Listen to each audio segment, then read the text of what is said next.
Hello, everybody. My name is Areatae McGhee, and I am the business owner of a McGhee Publishing. And this is the Life and Family Coaching Hub. And right now, this is our Pin to Publish playlist. So, this is for my writers, my authors, upcoming writers. Join in here. I'm going to be talking about my experience as a four-time self-published author. Just my experience being an author, being a publisher myself that I do for my own business, and like marketing, digital downloads, content that I create. So this playlist is going to have a lot of stuff again for my writers and creators. So I'll tell you guys a little bit about me. Um, I started writing again when I was young, 8 or 9. I was writing poetry, lyrics to music and stuff, and that kind of got me in the flow of writing poetry because I think music is poetry. I write around my feelings, my emotions, my life experience, things that happen. I can pull from that, and I can either write a story. I write quotes. I love writing quick quotes and poetry from that. So that's how I got really my start to writing. As I went on through education, high school, ended up going to college, I ended up taking a lot of writing classes, business writing. And from there, it kind of went on. My vocabulary expanded. Um, my experience, my worldview expanded, and that allowed me to create more from a different lens as a writer.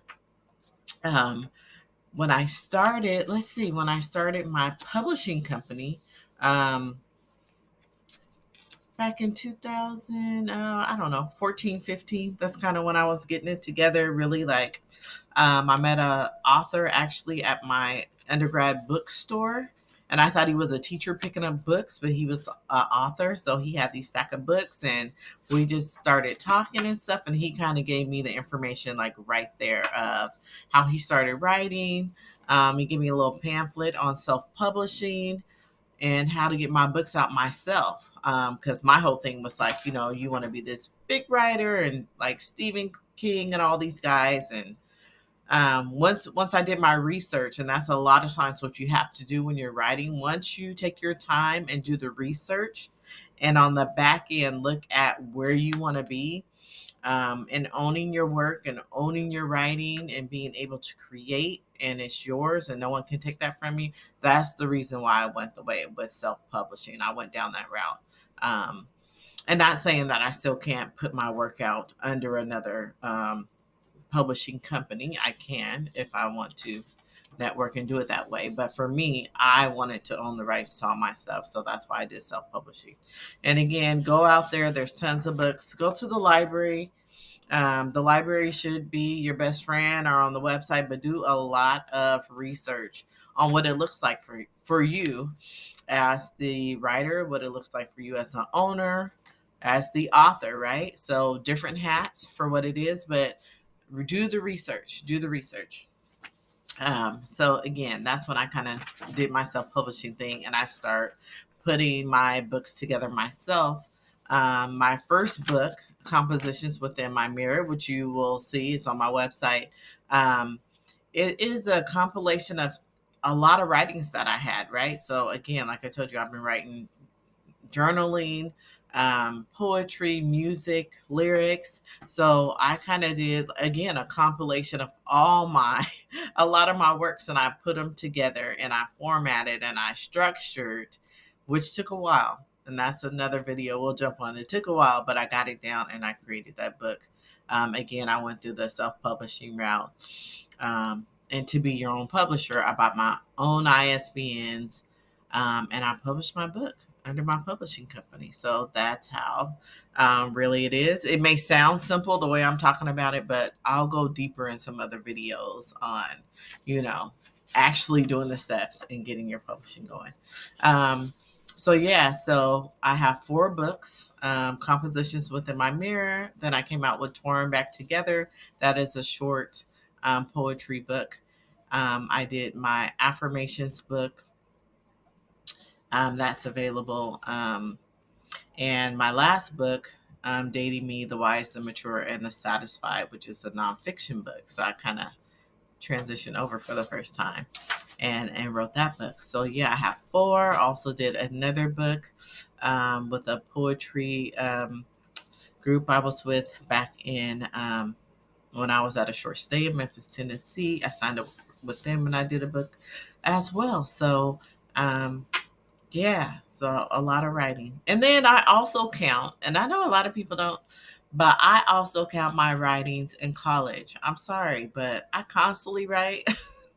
I mean, when you got to write papers and do your research, I mean that sharpens your pen. I'm telling you, I don't care what nobody say. That sharpens your pen because you have to write from another perspective for the viewer, for the reader, right? You're not writing for yourself, so you're writing pages, you're researching, you're finding journal articles, you're deciphering that information and putting them into another context and then putting this out. Yes, that is writing. That is part of writing. So yes, college courses, writing, group writing, it sharpens your pen and pencil, whatever you're using. It does sharpen you up to make you skilled at what you do, to write in these certain genres. So yeah, so congratulations to anybody who is putting out that hard work and doing it. So from here, I want to go on and just share, like, I'm going to do some interview questions about me, and we'll go from there. So, just some interview questions. Have you ever considered writing under a pseudonym, and why or why not? So, for those who know or don't know, the pseudonym is a false and fictitious name used by authors, right? So, I wanted to. I thought, when I first started writing, I didn't want to use my name. I was going to use somebody else, but my quotes were under Queen. So anytime I would write a quote, I would do Queen with my little special characters on it.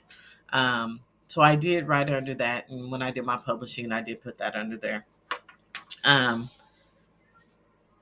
but I just stopped using it. The name, Queen, is heavily used by my sisters, and I love and appreciate that.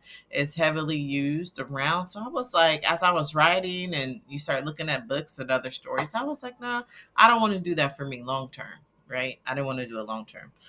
So I stopped using it and I just write under my name. Now, later on, if I come out with a book, I might use a pseudonym. I don't know. I may. I thought about it still. I thought about it, so we'll just keep that out there like that. What do the words writer's block mean to you? Um, so it means, for me, blocking you from expressing your words you're writing, right? So many factors can happen personally and externally in your life that could throw you into writer's block.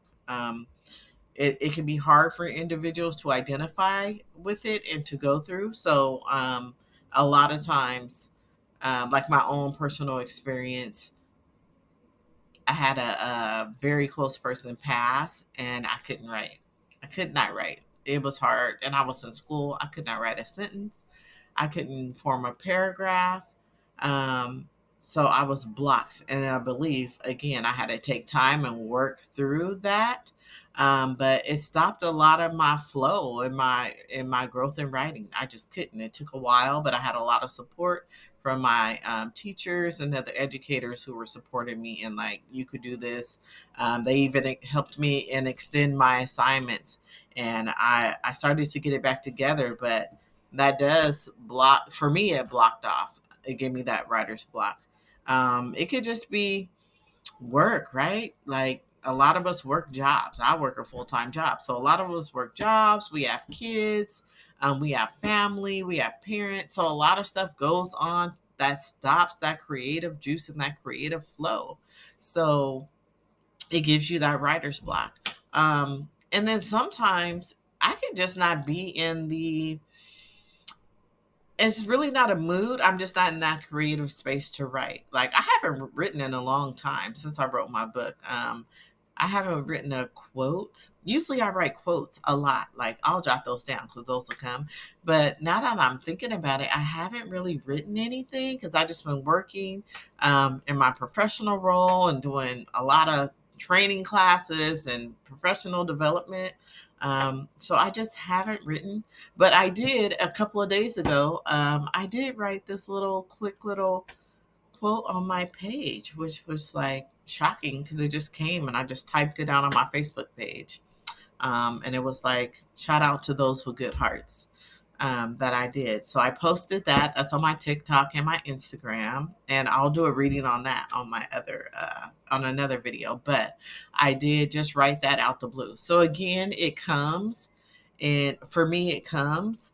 And then I have to be in a flow to write. So I don't know if you would call that a writer's block, but it's just not there. And I don't have any feeling right now to like sit down and just write some. I don't. What's another questions? Let's see.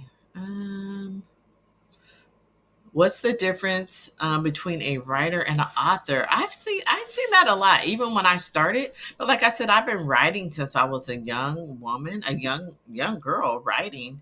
So I called myself a writer then. Like I'm a writer. I write lyrics. I write songs. I can write poetry, journals. So I believe you're a writer.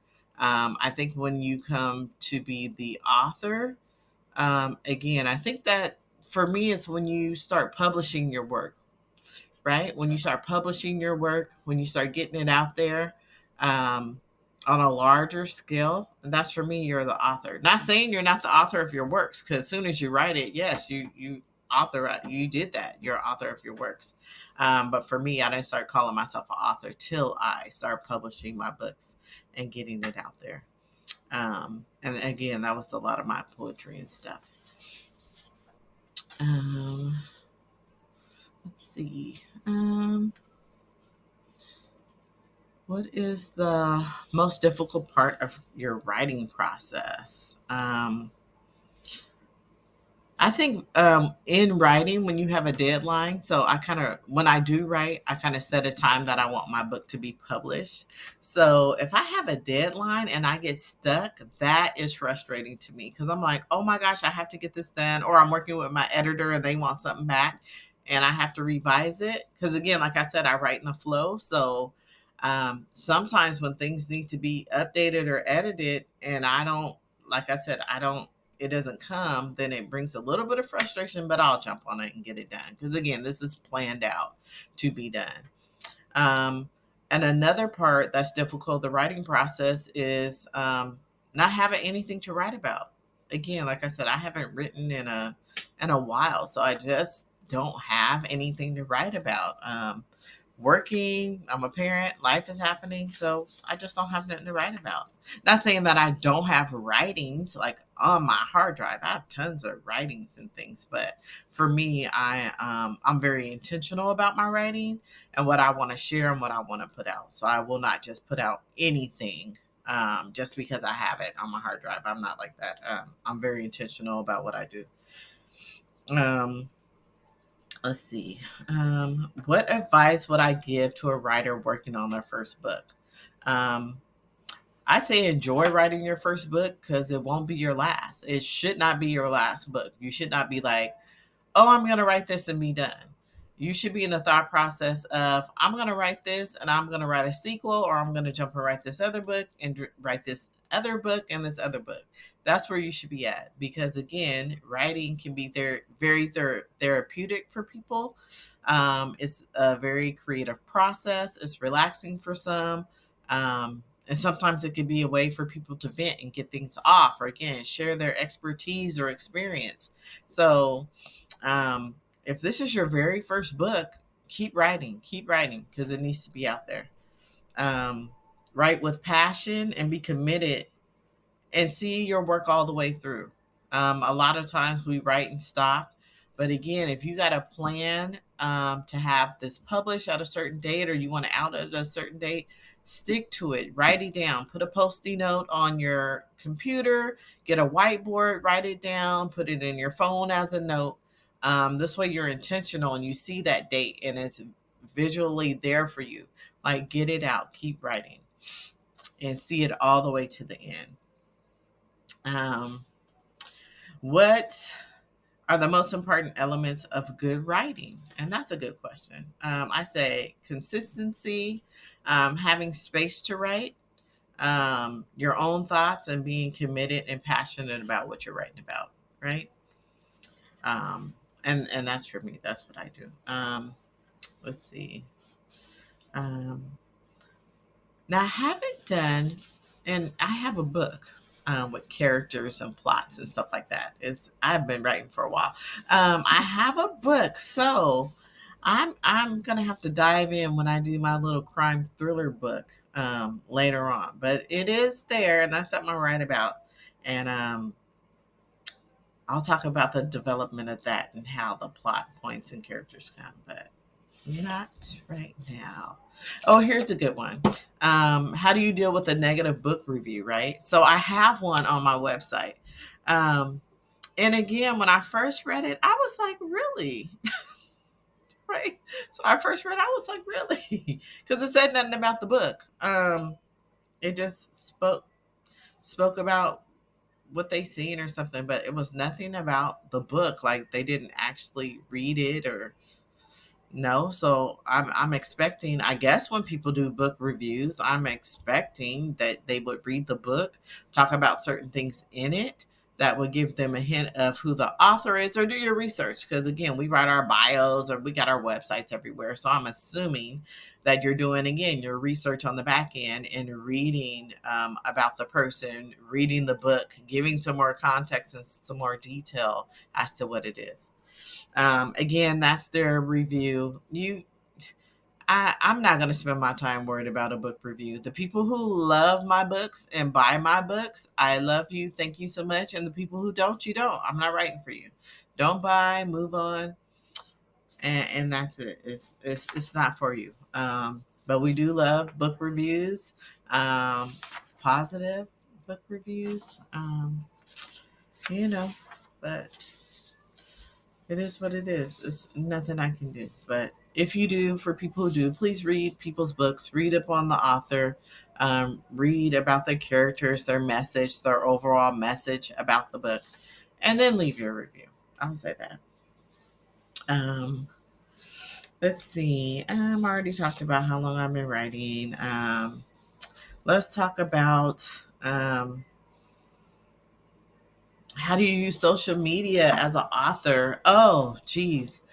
I'm using kind of I'm not going to say everything because it is so many platforms now, especially now that AI is out. It is so many platforms. It is so much going on out there. So you need to strategize to bring it into like your core platforms you're going to use to market your business, to share your interests, to share about your book, to get it out there, right? And what works for you? Because I mean, a lot of people were like telling me TikTok 3-4 years ago, and I was like, no, I like recently just got on TikTok, probably a couple of months ago.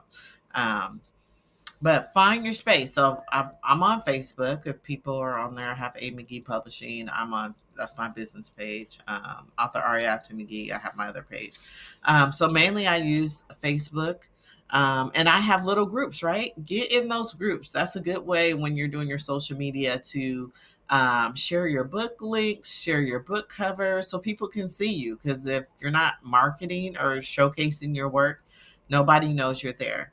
So get in those groups, your Facebook groups, and those writing groups as well. They have quote groups on Facebook. They have all kind of groups. Like, get in there, sign up, join, and market when you can. I'm on Instagram, Areatae M, and that's my Instagram. I'm on there. I like posting my stuff on there.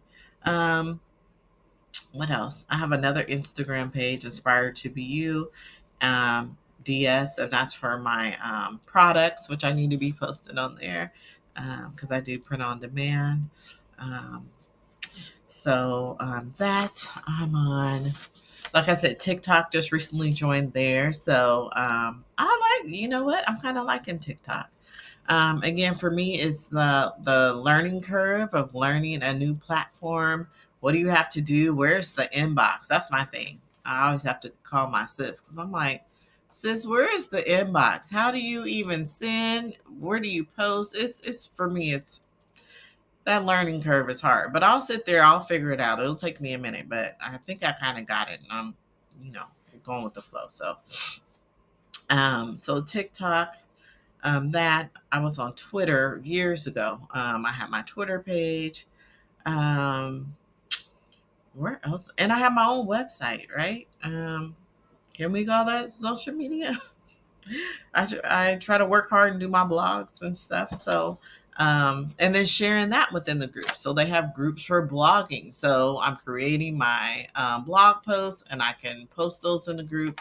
We try to network and follow each other too. So you have a lot of that, which you can do using social media and sharing your work and putting yourself out there in your books and your stories. So, um, again, use it to build your following, market your products. You want to share your quotes or your books. Great to have social media because everyone's online now. Um, Publishing. Oh, now publishing is on the other side of writing. I will tell people that now. Writing, easy. Publishing, and publishing goes in with formatting, structuring your story. Um, Buying your ISBNs, doing that on the back end because you have to add all your data on the back end of your book, like your publication date, your name, your information. Like publishing on the back end, it's a lot of different stuff you have to do.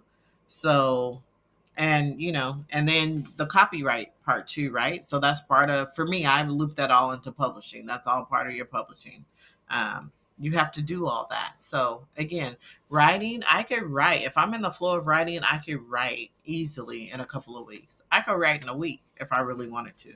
But the backside of publishing is something different, and you can do it. But again, that's also logging into different platforms, uploading your book, your information, and walking it through. It's not an easy click on little Google form. No, it's not that. It's multiple parts that you have to do, but you can do it. And I'll probably do a video on that too. So my favorite part of publishing is getting my copyright because I know everything's uploaded and done. My least favorite part is, again, logging in and then putting all that repetitive information um, in. But you have to do it because I'm the owner of my stuff. So I'm a publishing company and I own my stuff. So I'm going to do it. And my last one about book covers. A lot of people ask me, who designed your book covers, all that. Again, I'm just my own creative. My books, when they first came out, when I first put them out, I did all my covers. Then I used the template cover. And I was in this like 5-day author group with this guy. And we were talking about marketing your products and stuff. And one thing that stuck with me, he was like, if you're not getting sales, these are things you want to look at. And he was like, you might want to update your book cover.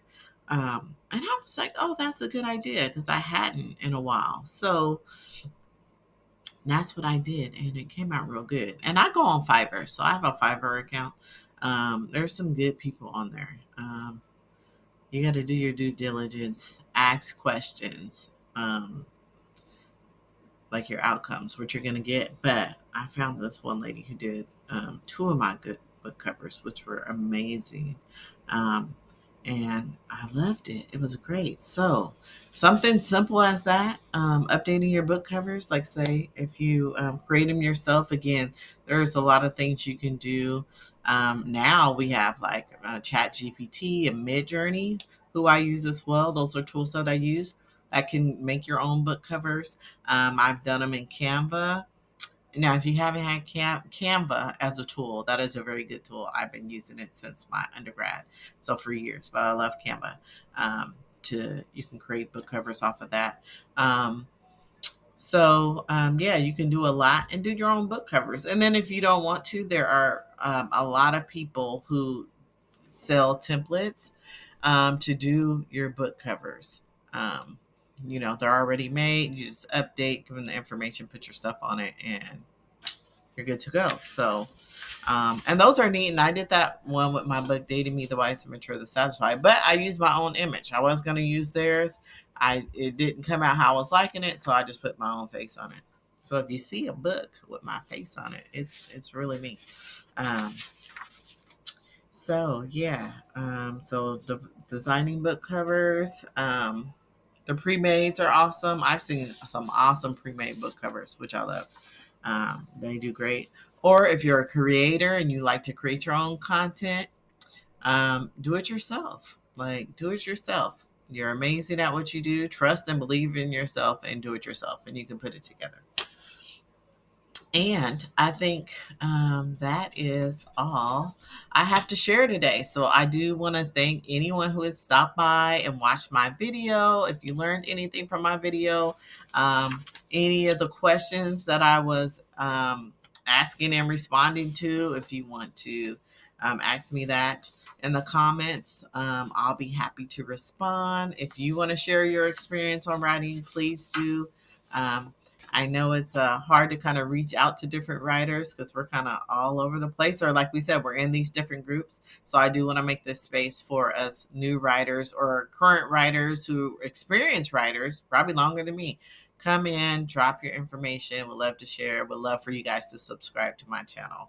And I hope you guys have a wonderful day and weekend. Thanks so much. Bye.